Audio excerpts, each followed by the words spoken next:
யுத்தம் வருவதுக்கான காரணம் என்ன? கலப்பு திருமணம். கலப்பு திருமணம். நியாயாதிபதிகள் புத்தகத்தில் பார்த்தீங்கன்னா, இங்கே யெகோவா தேவன் இருப்பார் இந்த சைடு, அந்த சைடு மோவாப் தேவன் இருப்பார். காரணம் என்ன? நம்ம பையன் லவ் பண்ணிட்டான், நம்ம பொண்ணு லவ் பண்ணிடுச்சு, மிக்ஸ் மேரேஜ். உங்கள் சாமி நீ கும்பிட்டுக்கோ, என் சாமி நான் கும்பிட்டுக்கிறேன். ரொம்ப பிரச்சனை அதிகமாக வந்தோன்னு ஏதாவது ஒரு சாமி பக்கம் வந்துடுவாங்க. அதுக்கப்புறம் விடுதலை பெற்றோடனே மறுபடியும் நான் என் சாமி கும்பிட்றேன்னு புருஷ மண்டலத்தில் சண்டை வந்துடும். நீ சொன்ன நீ என் தெய்வத்தையே விட்டு வந்தேன், நீ உங்கள் அம்மா விட்டு வர மாட்டேன்னு. அது இவன் சொல்லலாம் எங்கள் அம்மா தான் எனக்கு தெய்வம்னுவான். அப்போ உங்கள் அம்மா தெய்வம்னா எங்கள் அம்மா யார் பேயான்ட்டு அது அப்படியே போயிடும். மறுபடியும் ஒரு மனெல்லாம் இருக்காது. கழுதையோடு மாட்டையும் சேர்த்து விடாதிருப்பாயான்னு சொன்னால் அந்த வார்த்தைக்கு மீறி போனால் அப்புறம் எப்படி இருக்கும் வாழ்க்கை? அந்நியனுக்கு பிணைக்கப்படுகிற வெகுபாடுபடுவான். சண்டைக்காரி ஸ்ரீயோடு கோபக்காரியோட ஸ்ரீயோடு வாழ்வது காட்டிலும் அனாந்தத்திலே வாழ்வதுனாலும் இதெல்லாம் எந்த வேட்டு கிரகத்தில் தான் வந்துச்சு? நம்ம தேர்ந்தெடுக்கிறது தான். சும்மா இருக்கிற பொண்ணை உசுப்பி உசுப்பி உசுப்பி அது பெரிய ஒரு லெவலுக்கு வந்துடும். அது யார் லேகியன் மாதிரி ஆகிடும். அந்த அம்மா யாரும் கிட்ட போக முடியாது. ஒன்று அதை அறுத்துக்கும், இல்லை ஒன்று அறுத்துரும். வஸ்திரம்லாம் அவ்வளோதான். அது வஸ்திரம் ஒரு பக்கம் இருக்கும், அது ஒரு பக்கம் இருக்கும். அவ்வளோதான். வாழ்க்கை எப்படி இருக்கும் யோசித்து பாருங்கள். இதெல்லாம் ஒரு நிமிஷம் தீர்மானத்தில் வாழ்க்கை போயிடும். அந்த இடத்துல கர்த்தரும் காணும், தேவ சமூகம் காணும். அதே தான் அன்ட்ரன் ரூல். அப்போ தான் அது ஒரு டெம்டேஷன், இது ஒரு டெம்டேஷன். அந்த டெம்டேஷனே கண்ட்ரோல் பண்ணி வளர்த்தா பையன் கொஞ்சம் பொறுமையாக இருப்பான், பொண்ணு கொஞ்சம் பொறுமையாக இருக்கும். பசங்க கேட்கறதுக்கு முன்னாடியே வந்துடும் சிலதெல்லாம். அது பெருமையாக அவர் சொல்லுவாங்க. நிறைய பெரிய வயசான பசங்களாம் சொல்லியிருக்காங்க என்கிட்ட. 40 வயசுலலாம் நாங்கள் எதோ ஆசைப்பட்டாலும் எங்கள் அப்பா கேட்பதுக்கு முன்பே தந்துடுவார். இப்போது கேட்டால் கூட கிடைக்கல எங்களுக்கு. படிப்பு இல்லைன்னு இல்லை, சம்பாதியம் இல்லைன்னு இல்லை, சரீரத்தில் சுகம் இல்லை. தின்னா செத்து போடுவேன், சென்றதால் தின்னு. இப்போ எப்படி இருக்கும்? ஃபோர்ஸ்டு ஹீட்டு மண்ணா ருசி இல்லாத ஆகாரத்தை சாப்பிடக்கூடிய லெவலில் சாப்பிட்டுட்டு மற்றவன் சாப்பிட்றப்போ பார்த்தியா? கண்களால் மட்டுமே காண்பாய், நீ அதை புசிப்பதில்லை, உலகமே புசிக்கிறது. ஏன் இந்த 40 வயசு சாப்பிட வேண்டியதெல்லாம் நீ 5 வயசில் சேர்த்து சாப்பிட்ட. வாழ்க்கையில் சாப்பிட வேண்டிய அத்தனை அளவையும் முன்கூட்டியே அதிகப்படியாக உள்ளே போயிடுச்சு. கிட்னி ஃபெயிலியரு, டயாலிசிஸ், இதெல்லாம் எந்த வயசில் வருது? எந்த வயசில் வரணும்? அதெல்லாம் வரவே கூடாதுன்ற எந்த வயசானாலும். புதிய சிஸ்டினுடைய ஆசீர்வாதம் சொல்கிறேன். அந்த ஒரு பழம் சாப்பிட்டாண்டியா அந்த அந்த எபிசோடு இன்னும் தொடர்ந்து மெகா சீரியல் மாதிரி போயின்னு இருக்காது. அந்த ஒரு பழம் சாப்பிட்டா அந்த மனசில் துரத்திட்டார், இது ஏதேன் தோட்டம், அதோட முடிஞ்சு இல்லை. இன்னி வரைக்கும் ஏதேன் தோட்டம் கிறிஸ்துவ வாழ்க்கையில், ஆவிக்குரிய வாழ்க்கையில் வந்து கொண்டு இருக்குது. தீண்டத்தகாதைகளை தீண்டி கொண்டே இருக்கிறது தான் விசுவாசனுடைய வேலையாக போச்சு. This is no way connected to your jewels. This is no way connected to your external costumes. This is no way connected to your dress code. This is all connected to your mindset. This is kingdom principle. You can wear anything genuinely, but you should restrict your mind for the restricted things of the kingdom principle. Can you do that? If you can do that, you have won the match. You won the game. You have scored a score in the hearts of the Lord, and your blessings are assured. It is eternal. It cannot be snatched away. Once you overcome your own temptations in food, in bed, once you have no control over your food, your bed is lost. ஆமாம், உணவில் கட்டுப்பாடு இல்லைனாக்கா படுக்க உங்கள் கண்ட்ரோலில் இருக்காது. உணவு உங்கள் வாய்க்கு திருப்தியான உணவு, ருசிகரமான உணவு எவ கொடுக்குறாளோ அவ கொடுக்குற படுக்க தான், அவ கூட தான் படுக்க போகும். Food is connected to bed. Please mind that. You must have restriction over your temptation. Jesus overcome the temptation in food. Matthew chapter 4 and verse 4. What he was practicing again, he could be able to speak about it. He could be able to declare about it. There are a lot of prophetical declarations in the YouTube, in the social medias. Keep saying this in your mind. Keep orally saying this. All your things will flee. All your issues will get sorted out. I say nothing will go.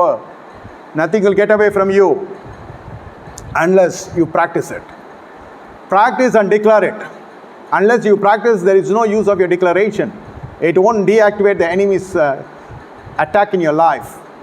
Enemy will have a right, legal right in your life because you have never overcome the temptations. That's what we are conducting the fasting prayer every Saturday. Come and join the fasting prayer to overcome the temptations. I hope you can understand what I'm trying to talk about. நீங்கள் சோதனையை ஜெயிக்கணும், அப்புறம் நீங்கள் அறிக்கையிடலாம். சோதனையே இங்கே நம்மளுக்கு வயிற்றுலையும் வாயிலையும் இருக்குது, கண்ணில் இருக்குது.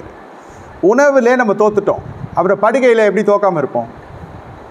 அதனால நித்திரை அதிகமாக போவோம். காலை தோறும் கத்தை தட்டி எழுப்புறார், நம்ம ஏஞ்சிக்கிறது இல்லை. அந்த மாதிரியெல்லாம் லைஃப் த்ரெட் வரப்போ ஜபம், முழு ஜபம், எங்கேனாலும் போய் உட்காந்துக்கிறது. தூங்கி விழுந்தாலும் பரவாயில்ல, அங்கே போய் சேர்ந்துட்டாலும் பரவாயில்ல, ஏதாவது எங்கே ஜபம் நடத்துகிற இடத்துக்கு. இந்த மாதிரிலாம் இருக்கிறப்போ நம்ம அந்த இயேசு சொல்லி கொடுத்த அந்த ஜபத்தை நிறைய பேர் அற்பமாக சொல்லி நான் கேள்விப்பட்டிருக்கேன். இது இவர்களுக்காக கற்பிக்கப்பட்ட ஜபம். ஏன் உங்களுக்கு அப்படி இருக்குதா? அவங்கள பார்த்தா அதுக்குள்ளே எவ்வளோ விஷயம் இருக்குது. நான் கொஞ்சம் தான் சொல்லியிருக்கேன், இன்னும் நிறைய இருக்குது. அன்றான் ரூல் அப்பத்திலே நம்ம மாட்டின்னு இருக்கோம். அப்புறம் கடங்காரன், நம்ம கடங்காரனாக நிற்கிறோம். இதில் ஆரம்பிக்கிறது தான் இது. ஒரு இடத்துல நீங்கள் தவறுனீங்கனாக்கா அடுத்து உங்களுக்கு அந்த அத்தாரிட்டி இருக்காது, அந்த ஆளுகை திறமை போயிடும். என்ன ஐயா, நாங்கள் குடிக்கல, புகைக்கல, வேசித்தனம் பண்ணல, பசங்களுக்கெல்லாம் வாங்கி கொடுக்குறோம், நல்லா வாங்கி போடுவார் எங்கள் வீட்டுக்காரு, பிள்ளைங்கள்லாம் வயிறு நிறைய சாப்பிடும். அப்போவே புரிஞ்சுக்கணும், நல்ல குடும்பம் இது, பல்கலைக்கழகமாக மாறும் இது சீக்கிரம். இது நிறைய பேருக்கு தெரியவும் தெரியாது. இதில் இருக்கிற விஷயம் நுண்ணியமான விஷயம் தெரியாது. இது எங்கே கொண்டு போய் விடும்? இது பல இடத்துல போய் மாட்டிக்குவாங்க. சிம்சோன் வீழ்ச்சிக்கு முன்னாடி அந்த தேன் இவரும் சாப்பிட்டாரு, அம்மா அப்பாவுக்கு எடுத்துமே கொடுக்குறாரு, அதுங்களும் எதுவும் கேட்கல. எங்கேருந்து ராஜா வந்தது, இது எப்படி சம்பாரிச்ச, எங்கே இருந்ததுன்னு கேட்கல. நம்பிக்கையா தேன் மில்லில் ருசியான்னு தெரில. இது வெள்ளாட்டுக்கறி. வனத்துக்கு போனால் வெள்ளாட்டுக்கறி. கோயம்பேடு போனால் பழம் வாங்கி வந்தோம் இல்லையா ஒரு காலத்தில். ஒரு சில இடத்துக்கு போனாக்கா சிலது வாங்கின்னு வருவாங்க, அது உணவுக்குன்னே பேர் போன இடங்கள் இருக்கும். அங்கே போனால் அது வாங்காமல் வரவே முடியாது. அப்போ அது ரொம்ப மைண்டில் இம்ப்ரிண்ட் ஆகிடும், சாஃப்ட்வேர் மாதிரி ஆகிடும். அங்கே போனால் இது கண்டிப்பாக வரும் சொல்கிறேன்.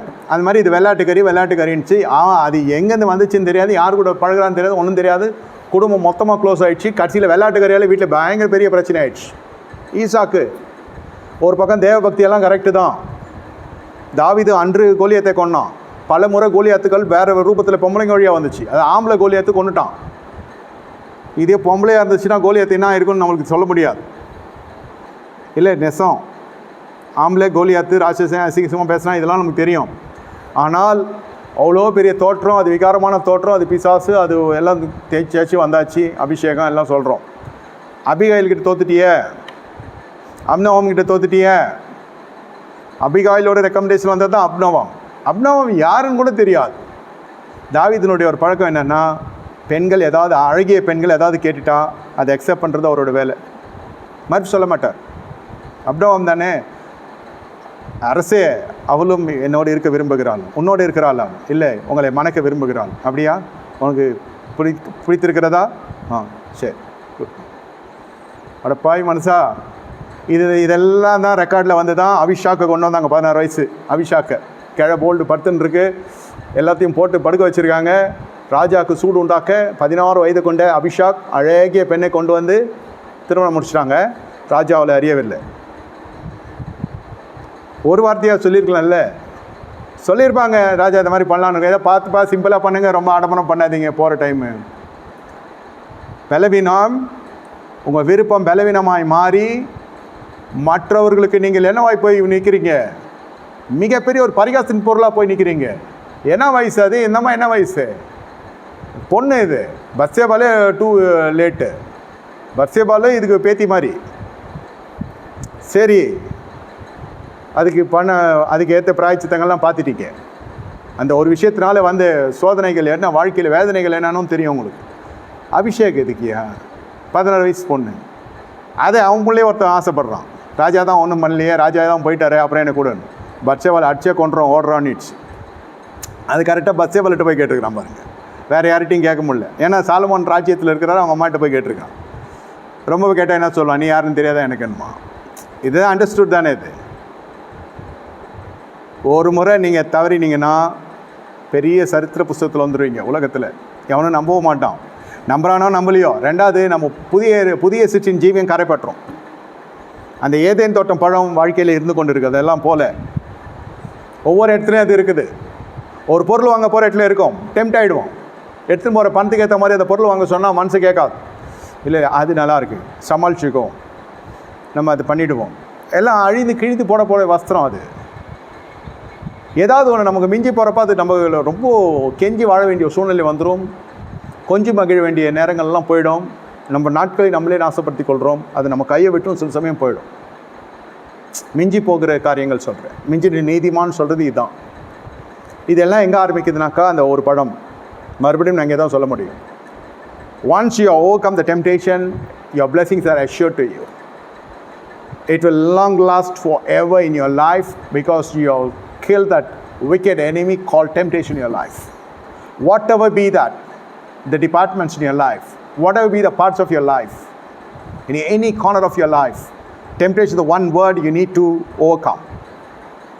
Else your life will be miserable and God may not hear your praise. You are tempted to do. You are attempted to do because temptation has taken you for granted. புரிந்து கொள்ளுங்க, விளையாட்டு இல்லை வாழ்க்கை. புது சிஷ்யனுடைய ஆசீர்வாதம். கண்களை மூடி கர்த்தரை நோக்கி பார்க்க போகிறோம். யுத்தங்கள் எதனால் வருது? மீதி நம்ம சாயந்தரம் பார்க்க போகிறோம். யுத்தங்கள், யுத்தத்தில் ஜெயம். யுத்தத்தில் தோத்தா என்ன அவனாக்கா உள்ளே பூந்துருவான். பெண் பொன் எல்லாம் அவங்களுக்கு போயிடும். ஆடவர்கள்லாம் அடிமையாக போயிடுவாங்க. பெண்கள்லாம் அவங்களுக்கு மறுமணி ஆட்டையாக கூட ஆக்கிக்குவாங்க. கண்ணாமண்ணா சின்னாப்பண்ணம் பண்ணிட்டு போயிடுவாங்க, கற்பழிச்சுட்டு போயிடுவாங்க. அன்னிலேருந்து இனி வரைக்கும் அது நடந்துன்னு இருக்குது. விளையாடாதீங்க. நீங்கள் எடுக்கிற தீர்மானங்கள், நீங்கள் எடுக்கிற முடிவுகள் உங்களோடு போகாது, உங்கள் பிள்ளைகளையும் சேர்த்து பாதிக்கும். உங்கள் பிள்ளைகளையும் சேர்த்து பாதிக்கும். பார்த்து தீர்மானம் எடுங்க. செய்தி யூடியூப்பில் இருக்கும், போட்டு கேளுங்க. கர்த்தர் ஆசீர்வதிப்பா. கண்களை மூடி கர்த்தரை நோக்கி பார்ப்போமா? ஆண்டவரை ஸ்தோத்தரிக்கிறோம். எங்களை கர்த்தர் ஆண்டவரே புதிய சிஸ்டம் ஆசீர்வாதத்தினால் நிறைப்பும். இந்த புதிய சிஸ்டம் ஆசீர்வாதத்திலே எங்களுக்கு சுகவீனம் இல்லை, எங்களுக்கு நோய்கள் பற்றாக்குறைகள் எதுவுமே இல்லை. நல்ல உடல் சுகம், கையின் பிரயாசம், பூமியின் எல்லைகள், ஒரு நல்ல துணை, தேவ சமூகம், தேவ பிரசன்னம், தேவ வார்த்தை, தேவனுடைய மகிமை எல்லாம் மூடி காணப்படுகிறது. இந்த அனுபவத்தின் வழியை சபையை நடத்தும். ஒரு குறையும் இல்லாமல் எங்களை வழி நடத்தும். அதற்காக நீ கொடுத்த வார்த்தைக்கு ஸ்தோத்திரம். இயேசுவின் ரத்தலிக்கிறோம், இயேசுவின் நாமத்தில் பிதாவே. ஆமென். என் ஆத்மாவே கர்த்தரை ஸ்தோத்திரம், முழு நாமத்தை ஸ்தோத்திரம். ஆத்மாவே கர்த்தரை ஸ்தோத்திரி, கர்த்தரை சகல உபகாரம் மறவாங்க. கர்த்தராகிய இயேசு கிறிஸ்துவின் கிருபையும் பிதாவாகிய தேவனுடைய அன்பும் பரிசுத்த அந்நியோன்ய ஐக்கியமும் நம்ம நோடு கூட சதா காலம் சலப்பசவன் கூட இருப்பதாக. ஆமென். நன்றி, வணக்கம். உணவு காலை சிற்றுண்டி சாப்பிட்டு கடந்து செல்லுங்க. கர்த்தர்